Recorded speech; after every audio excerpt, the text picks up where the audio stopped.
Cletus McFarland made his ARCA Series debut on Saturday, and ARCA just completely ARCA'd. We'll talk about that. The NASCAR Truck Series had a controversial finish on Friday night with Parker Kligerman and Corey Heim. We'll touch on that. And then the NASCAR Xfinity Series race ran on Saturday as well. And hey, we'll recap that very quickly. I'm in Daytona. Welcome back to Break Hard. I'm Matt. Like I said, on site in Daytona, Friday night for the Truck Series, Saturday for ARCA and Xfinity. Sunday, we're going to have to apparently get to the track very early because the president is going to be in town, but the Daytona 500 will happen on Sunday. Let's start off, though, real quick with the ARCA Series. Cletus McFarland, aka Garrett Mitchell, had brought a ton of eyes to the series on Saturday. I mean, first off, ARCA on Network Fox is great for ARCA for exposure. The fact that Cletus McFarland, Garrett Mitchell is in this race just was absolutely incredible for them. NASCAR on their YouTube channel went ahead and put in the Cletus McFarland onboard for a live stream on there. At one point, I saw 52,000 people were tuned in to the in-car camera of Garrett Mitchell. That is just absolutely incredible for an ARCA Series race. Ultimately, he ends up starting like 27th, comes home 30th. Not ideal there. Got caught up in basically 3 accidents. Really good wreck avoidance on the first one. He came down pit road, and then Amber Bachland sorry to Amber Bachland, but Amber Bachland things, went ahead and lost it by herself in turn 4, chased up the track, tagged the 30 car of Cletus, ends up spinning him around, and then he got taken out there at the end of the race. Gave an all-time interview post-race to Fox, post his race. When he came out of the medical center, he zigged when he said a zag, and zagged when he should have zigged, and called, got the nose ripped off of his car, his bald eagles, pulled his sleeves up, or cut his sleeves off rather. It was just an all-time Cletus McFarland interview, so definitely go ahead and watch that. He got a taste of live action on Saturday, and sounds like he's going to come back for the Talladega ARCA race. In April, I believe that's when that race is happening. So that's good for him. Set his goals to make it to the Daytona 500, and you got to keep doing races like this to, eventually build that resume to get in there. But ends up finishing 30th on Saturday. Seems like he learned a lot. He definitely ran competitive. I mean, he was top 10 early on in that race, especially after some of the other accidents happened. ARCA, though, just completely ARCA'd this race. Butterbean ends up winning the race. Goes from working on the ports to now standing in victory lane at Daytona. Absolutely phenomenal, just career arc for him. Love to see that from a Cars Tour guy like Butterbean. That Pinnacle Racing Group, though, their cars are insanely fast still. But he ends up winning the race. ARCA, though, like I said, ARCA. You had multiple different incidents. Full disclosure, did not get to the racetrack until what I thought would be the end of the ARCA race. I was listening to it on my phone. I walked into the racetrack, and I wasn't paying attention as I was walking into the track and going through and doing all the things. And I looked at the pylon, and I was like, holy crap, there's still 30 laps to go in this race. It just seemed to go on and on and on. I even saw Cup Series teams tweeting about it. They're like, do they know we have practice at 3 o'clock? Because they refused to stop wrecking. But it was really just ARCA doing ARCA things. And then at the end of the race, checkered flag is fault. Helio Castroneves goes for a spin early on in this race. The wreck that Cletus avoided, Helio was in that, and takes a checkered flag, slowing down into turn 1 like you do on a cool down lap, and then just gets absolutely hooked in the right rear and turned head on into the wall by AJ Moyer in that 88 car. And then after the race, Moyer's just like, yeah, it looked like Helio checked up and I didn't have any radios. So yeah, bad situation. First off, yeah, he checked up because it's the end of the race. What are we even talking about here? And then to say that you didn't have radios, that's not good for a super speedway, considering you're not even through turn 1 on the cooldown lap. You still need to have your spotter there. If you did have a spotter, if you didn't have a spotter, then they should absolutely not be allowed to race, especially on a super speedway. But yeah, Butterbean ends up winning the race. One more funny moment from the ARCA race. Lawless Alan's crew chief called him Flawless Alan. And then as I'm walking to the garage area, Lawless Alan passes me coming out of the medical center on the back of a golf cart. It's not flawless anymore. But yeah, ARCA off to an absolute bang. Was one of the more competitive ARCA races that we've seen on a super speedway in quite some time. So I'm really happy about that. In the Truck Series race, we'll talk about that real quick. all around, really solid race for the Truck Series. Saw multiple guys lose it off of turn 4, kind of like we saw the Cup Series do, what, about 8 years ago or so? Remember when Dale Jr. lost it and totaled that car Amelia that he had? I saw that happen like 3 or 4 times on Friday night in the Truck Series. Not an ideal situation there. You never want to see people kind of just lose it by themselves, but it happens. It's racing. The Thor Sport trucks absolutely came to play. Johnny Sauter looked like he was just in prime Johnny Sauter form. Once again, Matt Crafton actually looked competitive after kind of just being a geriatric wandering around there for the last couple of years. It felt like Ben Rhodes was lights out. Even Ty Majeski was flying at one point.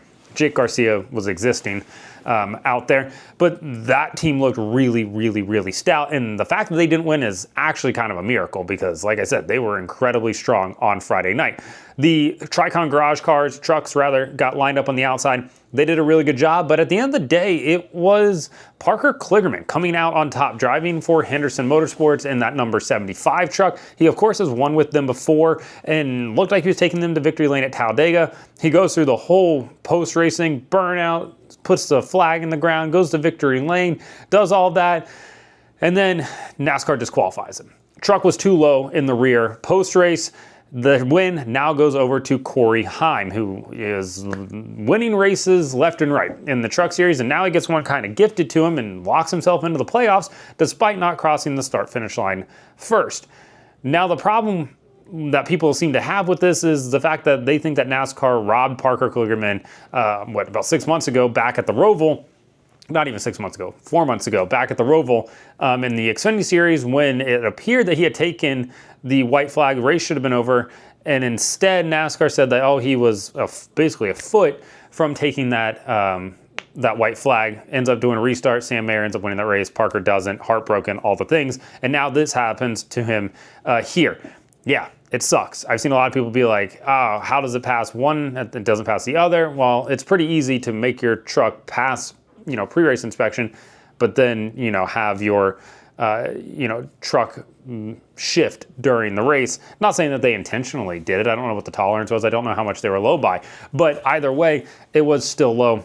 Really unfortunate. I think we all want to see Parker win. He's an absolute great ambassador for the sport, and it sucks to see something like that happen, especially to a small team like Henderson, because that could go a long way for them. And Parker was so excited after the race. But truck race was pretty solid all around.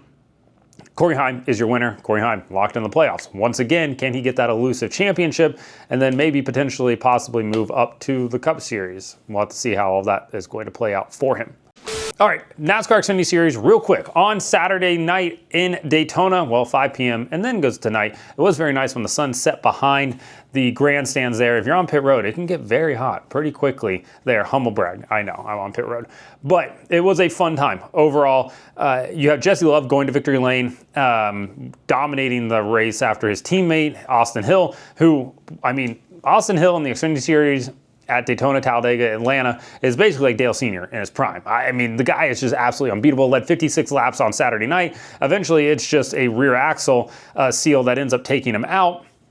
Unfortunate night for him because it was probably going to be the 21 back in victory lane, locking himself in again. Last year, he won the first 2 races of the year. Probably could have been really, similar this year, but it won't be Austin Hill. Instead, it's Jesse Love that locks himself in. He now has 2 Xfinity Series wins, one at Talladega last year. Now he has this one at Daytona. Obviously, he's going to have to win somewhere other than a super speedway. But hey, lock yourself into the playoffs after the first race of the year is certainly a great way, to make a good impression over there. There's going to be some people talking about the finish of this race. There was a big wreck coming to the white flag. Ultimately, Jesse Love took the white flag of this race.